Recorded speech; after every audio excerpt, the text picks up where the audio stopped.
Hello అండి, అందరికీ నమస్తే. Welcome back to our channel home making ముచ్చట్లు. ఎలా ఉన్నారు? అందరూ బాగున్నారా? నేను కూడా బాగున్నాను. ఈరోజైతే మరొక మంచి వ్లాగ్తో మీ ముందుకైతే వచ్చేసాను. ఇంక ఇది వచ్చేసరికి నైట్ అనమాట. ఇంకా డిన్నర్ కోసం అని చెప్పి ఇడ్లీని ప్రిపేర్ చేస్తున్నాను. ఎలాగో ఉదయం చేసిన సాంబార్ ఉంది, తర్వాత ఉదయం చేసిన చట్నీ కూడా ఉంది. ఇంకా ఈ ఎండాకాలం 2 పూట్ల అన్నం అంటే ఇంకా పిల్లలు అయితే ఇష్టపడట్లేదు కదా, అందుకని ఎక్కువగా నేను నైట్ కూడా టిఫిన్ అయితే చేస్తూ ఉంటాను. ఇంకా చివరిలో కావాలి అంటే కొద్దిగా పెరుగన్నం అయితే తింటారు. ఇంకా ఇడ్లీ అయితే పెట్టేశాను. కొద్దిగా వెన్నపూస అయితే ఉంది, ఇంకా దాన్ని అయితే కాంచేసుకుంటున్నాను అనమాట. ఇంక ఇది వచ్చేసరికి మా డిన్నర్ ఈరోజు. కొద్దిగానే ఉంది వెన్నపూస. ఇంకా ఎక్కువ రోజులు మరీ డీప్లో పెట్టినా కూడా ఒక రకమైన స్మెల్ వస్తుంది, ఎంత డీప్లో పెట్టినా సరే. ఇంకా అందుకని చెప్పి నేను ఈ విధంగా కాంచేసుకుంటున్నాను నెయ్యిని. చాలా తక్కువ క్వాంటిటీనే వచ్చింది ఈసారి. ఇంకా నైట్ ఇంకా ఈరోజు అయితే పెరుగన్నం కాకుండా మజ్జిగ అయితే తాగేసాము. ఇంకా ఈ కాంచిన నెయ్యిని చక్కగా వడగట్టేసి, కొద్దిగానే ఉంది కదా వడగట్టేసి, ఇంకా మిగిలిన ఈ డిన్నర్ ప్రిపేర్ చేసిన వెజిల్స్ ఇవి అన్నీ కూడా క్లీన్ చేసేసుకోవాలి ఇప్పుడే. ఒకరోజు ఓపిక ఉన్నప్పుడు మనం 90% నైటే వెజిల్స్ని క్లీన్ చేసుకోవడానికి ట్రై చేస్తే మార్నింగ్ అనేది మనకి ఎటువంటి టెన్షన్ లేకుండా చక్కగా పనులన్నీ కూడా కంప్లీట్ అయిపోతాయి. ఇంకేదైనా ప్రాబ్లం వల్ల ఒక 10% వాయిదా వేయచ్చు, కానీ ఆల్మోస్ట్ 90% వాయిదా వేయకుండా క్లీన్ చేసుకుంటే బెస్ట్. ఇంక ఇక్కడ వచ్చేసరికి కొద్దిగా వాటర్ కూడా పట్టి పెట్టాను. ఇంకా వెజిల్స్ అన్నీ కూడా క్లీన్ చేసేసాను అనమాట. ఇంతకుముందు క్యాన్ వాటర్ తెచ్చేటప్పుడు పెద్ద డ్రమ్ యూజ్ చేసేదాన్ని వాటర్ పెట్టడానికి. ఇంక ఇప్పుడు అవసరం లేదు కదా అని ఇంకా దాన్ని అయితే పైన పెట్టేసేయాలి. ఇంకా చిన్నదైతే తీసి క్లీన్ చేసుకొని వాడుకుంటున్నాము. ఇంకా ఇప్పుడు వచ్చేసరికి నైట్ 9:30 అలా అవుతుందన్నమాట. ఇంకా పనులన్నీ కూడా కంప్లీట్ చేసుకొని ఫ్రెష్ అయిన తర్వాత కాసేపు ఇలాగా బయట అయితే కూర్చొని ఉంటే మంచి గాలి అయితే వస్తుంది కదా. ఇలా ఒక అరగంట 20 మినిట్స్ అలా ఉంచేసి ఇంకా లోపలికి అయితే వెళ్ళిపోతాము. ఇంక ఇది వచ్చేసరికి నెక్స్ట్ డే మార్నింగ్ అనమాట. ఇంకా నైటే అన్ని పనులు కిచెన్లో కంప్లీట్ అయ్యాయి కాబట్టి ఇంకా కిచెన్ అనేది మార్నింగ్ నీట్గా ఉంటుంది, వెంటనే మన పని అనేది స్టార్ట్ చేసేయచ్చు. ఇంక ఇక్కడ వచ్చేసరికి టిఫిన్లోకి దోశను అయితే ప్రిపేర్ చేస్తున్నాను. నిన్న కూడా దోశ, నైట్ ఇడ్లీ కదా, అందుకని ఇంకా ఇప్పుడైతే దోశ చేస్తున్నాను. కొద్దిగా చట్నీ ఉందన్నమాట, తెల్ల చట్నీ. ఇంకా అందుకని ఎర్రకారం అంటే మామూలుగా అయితే టమాటాలు కూడా యాడ్ చేస్తారు, పోపు పెట్టేస్తాం అనమాట. ఇంకా ఈరోజు ఏంటంటే ఉత్త ఆనియన్, ఎండుమిర్చి, ఉప్పు మాత్రమే వేసి చట్నీ అయితే ప్రిపేర్ చేశాను. మనకి కారం దోశ చేసుకోవడానికి ఘాటుగా చాలా బాగుంటుంది. ఇంకెలాగో దోశలు వేసుకోవడానికి ఎక్కువ టైం పడుతుంది కదా, ఇంకా అందుకని ఆ టైంలోనే ఈ దొండకాయ ఫ్రై కూడా చేసేద్దాము అన్నట్టుగా టిఫిన్ చేసే ముందే నేను ఈ దొండకాయలని కట్ చేసేసుకున్నాను. ఇంకా ఒక సైడ్ దొండకాయలు వేగిపోతూ ఉంటాయి, ఒక సైడ్ దోశ అనేది వేసేస్తూ ఉంటాను. సపరేట్గా ఈ దొండకాయలు వేయించాలంటే కొద్దిగా ఎక్కువ క్వాంటిటీయే చేస్తున్నాను కాబట్టి ఎక్కువ టైం నాకైతే ఆల్మోస్ట్ 45 మినిట్స్ అలా అయితే పడుతుంది. చాలా స్లోగా సిమ్లో పెట్టి అయితే నేను వేయించుకుంటాను. నాన్ స్టిక్ కదా, మూత పెట్టేస్తే చక్కగా వేగిపోతూ ఉంటాయి. అయితే అప్పుడప్పుడు మనము కలుపుతూ ఉండాలి. ఎక్కువ ఆయిల్ కూడా అవసరం లేదనమాట, జస్ట్ ఒక 2 స్పూన్లు వేసేస్తే సరిపోతుంది. ఈ విధంగా మనము స్లోగా అయ్యే పనులని ఒక పొయ్యి మీద పెట్టేసి కిచెన్లో మనం ఎక్కువ టైం స్పెండ్ చేస్తూ ఉన్నప్పుడు కనుక మనం ఇలాంటివి చేసేసుకున్నాం అనుకోండి, మనకి అవి ఎక్కువ లేట్ అని ఫీలింగ్ రాకుండా చక్కగా అయిపోతాయి అన్నమాట. ఇంక ఇక్కడ వచ్చేసరికి కారం ప్రిపేర్ చేశాను కదా, దాన్ని అయితే పూసేసి పొడి ఉంటుంది కదా దాన్ని చల్లేసి చక్కగా నేనైతే నెయ్యితో కాల్చుకున్నాను. ఇంకా మిగిలిన వాళ్ళకైతే నూనెతో అయితే కాల్చాను అనమాట. వాళ్ళైతే తినరు, అది స్మెల్ వస్తుంది కదా. అదే స్వీట్లో వేస్తే వాళ్ళకి తెలియకుండా తినేస్తారేమో, కానీ ఇలాగా దోశల్లో పచ్చళ్ళలో వేస్తే అస్సలు తినరు అనమాట. అందుకని నేను ఒక్కదాన్ని అయితే ఈ విధంగా కాల్చేసుకుంటున్నాను. చాలా టేస్టీగా ఉంటుంది కదా. ఇంకా వాళ్ళ కోసం అని చెప్పి తెల్ల చట్నీ కూడా ఉంది, ప్లెయిన్ దోశ ఎవరికి ఏది కావాలో అదైతే ఏం చేశాను. ఇదంతా ప్రాసెస్. దోశ అనేది మనకి దగ్గరుండి పోసుకోవాలి కదా, కొంచెం టైం అయితే పడుతుంది. అదే ఇడ్లీ అనుకోండి పెట్టేసి మన పని అయితే చేసుకోవచ్చు, కాకపోతే అవి క్లీన్ చేసేటప్పుడు కష్టం అనిపిస్తుంది. ఈ దోశలన్నీ కూడా అయ్యేసరికి నాకైతే చక్కగా దొండకాయలు అనేవి ఫ్రై అయిపోయాయి. ఇంకా దీంట్లో పొడిలో నేను కొద్దిగా తక్కువ కారం వేస్తాను అనమాట. అంటే మనం చట్నీలోకి అన్నిట్లోకి యూజ్ చేస్తాం కదా, అందుకని ఈ ఫ్రైల్లోకి ఏంటంటే ఎక్స్ట్రాగా కొద్దిగా కారపొడిని వేసుకొని అప్పుడు ఫ్రై చేసేసుకున్నాం అనుకోండి మనకి కారంగా వస్తుంది, లేదంటే కొద్దిగా కారం అనేది తక్కువ ఉంటుంది, సరిపోదన్నమాట. అందుకని నేను ఇలా అయితే చేసుకుంటాను. ఇంకా ఫైనల్గా అయిపోయింది, ఇంకా బౌల్లోకి అయితే తీసేసుకోవాలి. ఇంకా పిల్లలు అయితే టిఫిన్ తినేసి స్కూల్కి అయితే వెళ్ళిపోయారు. ఇంకా లంచ్ చేసే పని అయితే ఇంకొక 2 months వరకు మనకు ఇబ్బంది ఉండదు కదా. ఇంకా అందుకని మిగిలిన పనుల మీద ఉదయాన్నే కాన్సన్ట్రేట్ చేసి కొద్దిగా లేటుగా లంచ్ అనేది ప్రిపేర్ చేయొచ్చు. ఇంక ఈరోజు అయితే కొద్దిగా హాల్లో దివాన్ మీద క్లాత్ అయితే మార్చేస్తూ ఉన్నాను. కొద్దిగా అంటే మామూలుగా పిల్లలు స్కూల్కి వెళ్తే ఎప్పుడో ఉదయం వెళ్ళి సాయంత్రం వస్తారు, పెద్దగా తొక్కేది ఉండదు, అందువల్ల మాయదనమాట. కానీ ఇంట్లో ఉన్నారనుకోండి ఇంకా దాని మీదే తొక్కుతూ ఉంటారు కదా. అందుకని చెప్పి అప్పుడు ఒక వారానికి మార్చేది ఇప్పుడు ఒక 4 రోజులకి అలా మార్చాల్సి వస్తుంది. ఇంకా డస్ట్ అనేది క్లీన్ చేసి ఒక 10 days అలా అయిపోతుంది అనమాట.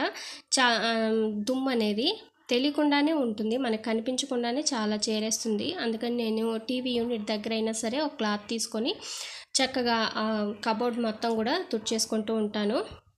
చూసారు కదా, కనిపించకుండానే డస్ట్ అనేది చాలా ఎక్కువ అయితే ఉంటుంది.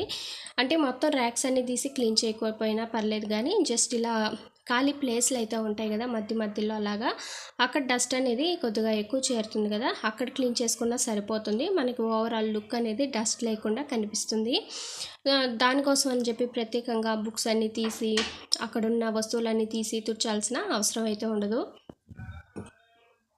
మనము న్యూస్ పేపర్ల కన్నా కూడా ఇలాగ పైన సిల్క్ కవర్ లాగా వచ్చిన అట్టలు కానీ లేదంటే పేపర్లు కానీ వేసుకుంటే తుడుచుకోవడానికి ఈజీగా ఉంటుంది. ఇంక ఇక్కడ వచ్చేసరికి కూలర్ అంటే పైన ఇంతకుముందు క్లాత్ వేసేదాన్ని, ఇంక ఇప్పుడు వాడుతున్నాం కదా, వాడినప్పుడు వాటర్ అనేది పడుతూ ఉంటాయి, ఇంకా క్లాత్ అయితే వేయకూడదు. అందుకని ఇంకా అలా ఓపెన్గా వదిలేసాను కదా, ఇంకా డస్ట్ అనేది పడుతూ ఉంటుంది, వాటర్ డస్ట్ అంతా కూడా. అందుకని చెప్పి ఇది మాత్రం ఒక 2 daysకి అలాగా తుడిచేసుకుంటూ ఉంటాను. పైగా వైట్గా ఉంటుంది కదా, బాగా కనిపిస్తుంది మరకలు కూడా.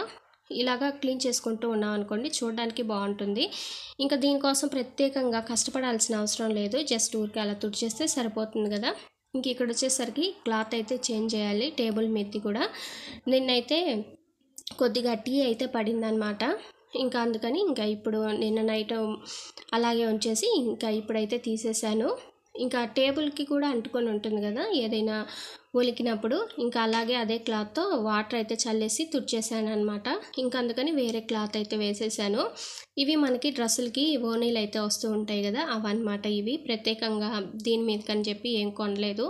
ఎలాగో మనకి డ్రెస్సులు అనేవి పాడైపోతాయి కానీ ఓనీలు అనేవి అలాగే ఉంటాయి. మెయిన్గా కాటన్ అయితే చాలా బాగుంటాయి, సిల్క్ అంటే కొద్దిగా జారిపోతూ ఉంటాయి కదా, అంతగా మనకి కంఫర్ట్గా అనిపించవు. కాటన్ అయితే బెస్ట్. ఇంకా హాల్ కూడా నీట్గా ఎక్కడక్కడ సర్దేసుకున్న తర్వాత లాస్ట్ అయితే ఊడ్చేస్తాను. కిటికీలను కూడా ఒకసారి అలా అనేస్తాను అనమాట. ఇంకా నేను ఏంటంటే డోర్స్ అవి కూడా ఓపెన్ చేసి ఉంటాను కదా, కొద్దిగా దుమ్ము బూజు ఇలాంటివి అయితే వస్తూ ఉంటాయి. ఇంకా అందుకని వాటిని అయితే తుడిచేస్తున్నాను. నాకు ఇప్పుడు టైం వచ్చేసరికి 8:30 అలా అవుతుంది. ఇంకా టీవీలో ఈ ప్రోగ్రామ్ అయితే వస్తుంది కదా, అదైతే చూసుకుంటూ క్లీన్ చేసేసాను. ఇంకా టీవీని ఆఫ్ చేసి ఇంకా బెడ్రూమ్ తర్వాత కిచెన్లో పని అయితే చేసేసుకోవాలి. ఇంకా బెడ్రూమ్లో కొన్ని బట్టలు ఉన్నాయి, అవి కూడా మడత పెట్టేసి వచ్చేసిన తర్వాత ఇంకెలాగో ఫ్రై అనేది అయిపోయింది ఉదయాన్నే. ఇంకా పచ్చడి అయితే చేయాలి అని చెప్పి మొన్న టమాటా పచ్చడి చేశాను కదా, అయిపోయింది. ఇంకా మరలా టమాటా పచ్చడి అడిగారు, కానీ దానిలాగే దీంట్లో ఏంటంటే ఉసిరికాయ ముక్కల్ని యాడ్ చేసి నేనైతే ఈసారి అయితే ప్రిపేర్ చేశాను. ఉసిరికాయల్ని మనం కొద్దిగా ఊరగాయలాగా పెట్టుకుంటాం కదా, అలా కాకుండా నేనేంటంటే ఉసిరికాయని ముక్కల్లాగా కట్ చేసి ఎండలో బాగా ఎండబెట్టేసి మనం బొరుగుల్లాగా చేసుకుంటే మనం ఏదైనా పచ్చళ్ళు చేసుకునేటప్పుడు కూరల్లో అయినా యాడ్ చేసుకోవచ్చు. లేదు పచ్చళ్ళలో అనుకోండి ఒక అరగంట అలా నానబెట్టేస్తే ఆ ముక్కలు అనేవి మెత్తబడతాయి కదా, చక్కగా మెదిగిపోతాయి అన్నమాట. దీనికోసం మనం టమాటా పచ్చడి ఎలా చేసుకుంటామో సేమ్ అదే ప్రాసెస్లో నేనైతే ఇవి యాడ్ చేసుకున్నాను. మనం పొడి కోసం ఆవాలు తర్వాత జీలకర్ర ధనియాలు మెంతులు ఎండుమిర్చి ఇవన్నీ కూడా వేయించేసుకొని కళ్ళు ఉప్పు అయితే వేసుకుంటే మనకి టేస్ట్ అనేది బాగుంటుంది. ఇంక ఈ వేగిక చల్లారేలోపు టమాటాలని చింతపండుని కూడా ఈ విధంగా మగ్గించేసుకుంటున్నాను.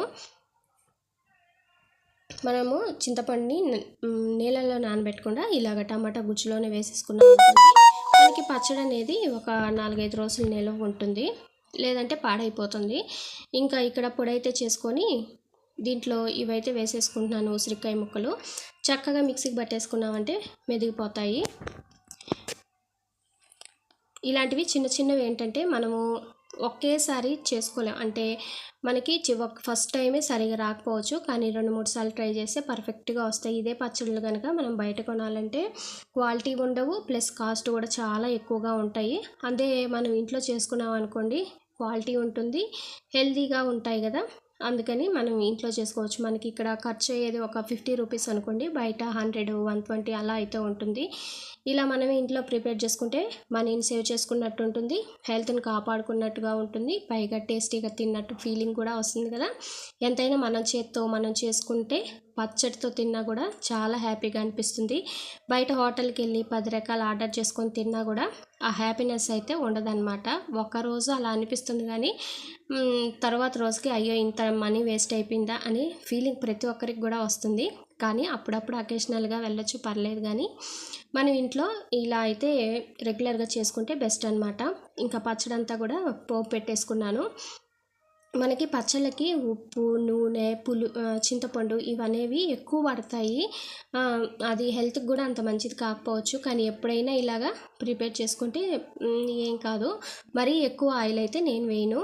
ఇంకా గ్యాస్ అంతటిని కూడా క్లీన్ చేసేసుకొని ఈ వెజిల్స్ని కూడా క్లీన్ చేసేసుకున్నాను అనమాట. ఈ లోపు నేను రైస్ కూడా పెట్టేశాను. ఇంకా రైస్ అయ్యేలోపు ఈ వెజిల్స్ అన్నీ కూడా క్లీన్ చేసేసుకున్నాను. చక్కగా ఈరోజు పచ్చడి, ఫ్రై, పెరుగు అనమాట. మేమేంటంటే అసలు ఎక్కువ నాన్ వెజ్ అయితే పెద్దగా ఇష్టపడము, ఎప్పుడో నెలకి 2 సార్లు అలాగనమాట ఎక్కువ వేసే. కాబట్టి నాన్ వెజ్ కన్నా ఇవే ఎక్కువ ప్రిఫర్ చేస్తూ ఉంటాము. మన కిచెన్లో ఎప్పటి వస్తువులు అప్పుడు క్లీన్ చేసుకుంటూ ఒక వంట అయిపోయిన తర్వాతే ఇంకో వంట స్టార్ట్ చేయాలి అనకుండా ఒకటి చేస్తూనే ఇంకోటి చేసుకుంటూ ఉన్నాం అనుకోండి, కిచెన్లో పనులు అనేవి తొందరగా అవుతాయి, టైం కూడా మనకి మిగులుతుంది. కాకపోతే వంట చేసేటప్పుడు కాన్సన్ట్రేషన్ అనేది మనం వంట మీద పెడితే టేస్టీగా వస్తుంది, తొందరగా అయిపోతుంది, పర్ఫెక్ట్గా అవుతుందన్నమాట. లేదంటే మనం కొంచెం అటు ఇటుగా అయితే వచ్చేస్తాయి. హడావిడి లేకుండా నీట్గా అయితే చేసుకోవాలి. ఇంక ఇక్కడ వచ్చేసరికి లంచ్ అయిపోయి కాసేపు బ్రేక్ తీసుకున్న తర్వాత ఇలా దోసకాయ ఉంటుంది కదా, దాన్ని అయితే జ్యూస్ చేద్దాము అని పీసెస్ లాగా కట్ చేసి మిక్సీకి అయితే వేసేస్తూ ఉన్నాను. మామూలు మిక్సీ జార్ల కన్నా ఇదైతే చాలా మెత్తగా అయితే మెదిగిపోయింది. మిగిలిన వాటిలో అంటే దేనికి కేటాయించిన గిన్నెల్లో అదే వాడితే బెస్ట్ కదా. మనకి జ్యూస్కి ఒకటి, తర్వాత పప్పు వేసుకోవడానికి ఒకటి, పొళ్ళు వేసుకోవడానికి ఇలా సపరేట్గా ఇస్తాము. కానీ అన్నీ వాడడానికి మనకి బద్ధకం కదా, వాటిని అన్నిటిని పైన పెట్టేసి ఒక జార్ని మాత్రమే యూస్ చేస్తూ ఉంటాం అన్నిటికీ. అలా యూస్ చేస్తే మనకి గిన్నెలు పాడైపోతాయి, తర్వాత సరిగా మెదగం అనమాట. ఇప్పుడు పొడి దాంట్లో పప్పు వేస్తే మెదగదు, పప్పు దాంట్లో పొడి వేస్తే మెదగదు. నేనైతే అందుకని ఈ మధ్య వేటికవి ఆ గిన్నెల్ని కింద పెట్టేసి వాడేసుకుంటున్నాను. మనం దీంట్లో కొంచెం థిక్గా వస్తుంది జ్యూస్ అనేది, అందుకని కొద్దిగా వాటర్ని అయితే యాడ్ చేశాను. ఇంకా వాటర్ని యాడ్ చేస్తే స్వీట్నెస్ అనేది కొద్దిగా తగ్గుతుంది కదా, అందుకని కొద్దిగా హనీని యాడ్ చేసి ఫ్రిడ్జ్లో పెట్టాను అనమాట. ఒక 1/2 అవర్ అలా ఫ్రిడ్జ్లో పెట్టాను. ఆ తర్వాత ఇంకా ఇచ్చేసాను అనమాట. మరీ ఎక్కువ కూల్ ఉన్నా కూడా బాగోదు, మీడియం కూల్గా ఉంటే బాగుంటుంది, చాలా బాగుంటుంది అనమాట. అదే ఈ గ్లాస్ మనం బయట కొనాలి అంటే కనుక మనకి 50 రూపీసు, 40 రూపీస్ అలా ఉంటుంది. అలాగే ఇప్పుడు నేను ఒక కాయ మొత్తం కూడా చేశాను, నలుగురికి కరెక్ట్గా సరిపోయింది ఆ గ్లాసుతో. అది వచ్చేసరికి 30 రూపీస్ అనమాట ఆ కాయ అనేది. మనం ఈజీగా సింపుల్గా ఇంట్లోనే ప్రిపేర్ చేసుకోవచ్చు కదా. అవి మరలా మనం సబ్బు పెట్టి కడగాల్సిన అవసరం కూడా ఉండదు, జస్ట్ ట్యాప్ కింద వాటర్తో కడిగేస్తే వెంటనే అవన్నీ కూడా క్లీన్ అయిపోతాయి. నేనైతే ఫస్ట్ ఆ క్లీన్ చేసుకున్న తర్వాత నెక్స్ట్ పనిని స్టార్ట్ చేస్తాను. ఇంకా ఆకలి తీరదు కదా జ్యూస్ తాగితే, అందుకని వాళ్ళ కోసం సింపుల్గా స్నాక్ అయితే ప్రిపేర్ చేస్తున్నాను. జొన్న అటుకులు ఉంటాయి కదా, అవి తీసుకొని దాంట్లో వేయించిన పల్లీలు, తర్వాత నేను డ్రై ఫ్రూట్స్ లడ్డు చేసుకున్నాను కదా, అవైతే ఉన్నాయి. ఇంకా దాంట్లోని స్వీట్నెస్ కూడా ఉంటుంది కదా, బెల్లం యాడ్ చేసి ఉంటాం కదా, అందుకని దాన్ని కలిపేసి ఇచ్చేసాను అనమాట. చాలా టేస్టీ అండ్ హెల్దీ కదా. ఈ సమ్మర్లో డీప్ ఫ్రై కన్నా కూడా ఇలాంటివి బెస్ట్. ఇంక ఇక్కడ వచ్చేసరికి శారీ ఇంతకుముందు వీడియోలు చూపించున్నాను డ్రెస్సుల కోసం అని చెప్పి, ఇంకా సరేలే ఒకటి కట్ చేద్దామని చెప్పి లైనింగ్ తెప్పించుకొని కట్ చేసి అక్కడ పెట్టేసుకున్నాను అనమాట. ఇంకా టీకి అయితే పెట్టుకుంటున్నాను. ఈ టీ తాగేసి వాకింగ్కి అయితే వెళ్ళాలి. ఈరోజు చాలా రోజులైంది వెళ్ళి. ఇక్కడ మనకి ఒక చిన్న టిప్ చెప్తాను. మనం తీసుకునే టీ పొడి క్వాలిటీదే కాదా అని తెలుసుకోవాలంటే వాటర్లో వేసిన వెంటనే వాటర్ అంతా కూడా కలర్ చేంజ్ అయిపోయింది అనుకోండి, అది అంత క్వాలిటీది కాదు అని చెప్పి మనం అర్థం చేసుకోవాలి. అదే వాటర్ ప్లెయిన్గా అలాగే ఉండి టీ పౌడర్ అంతా కూడా కిందకు వచ్చేసింది అనుకోండి, మంచి క్వాలిటీది అని మనకి టిప్ అనమాట ఇదైతే. ఒకసారి మనం వాడేది ఈ విధంగా చెక్ చేసుకోవచ్చు. నేను వచ్చేసరికి వాడేది 3 రోజెస్ నేచురల్ కేర్ ఉంటుంది కదా, అదైతే యూస్ చేస్తాను. ఎందుకంటే ఒక్క పూటే ఇద్దరికే కదా, తక్కువ క్వాంటిటీలో పెట్టుకుంటాం కదా, అందుకని చెప్పి మంచిదే తెచ్చుకుందాము. అందులోని ఇవన్నీ ఫ్లేవర్స్ ఉంటాయి అన్నమాట, అల్లము అవి అన్నీ కూడా కొంచెం బాగుంటుంది టేస్ట్ ప్లెయిన్ 3 రోజెస్ పౌడర్ కన్నా కూడా. అందుకని ఇంకా ఇదే అలవాటు అయిపోయింది. ఇంకా టీ కూడా ప్రిపేర్ చేసుకున్నాము. చాలా తక్కువ క్వాంటిటీ అనమాట.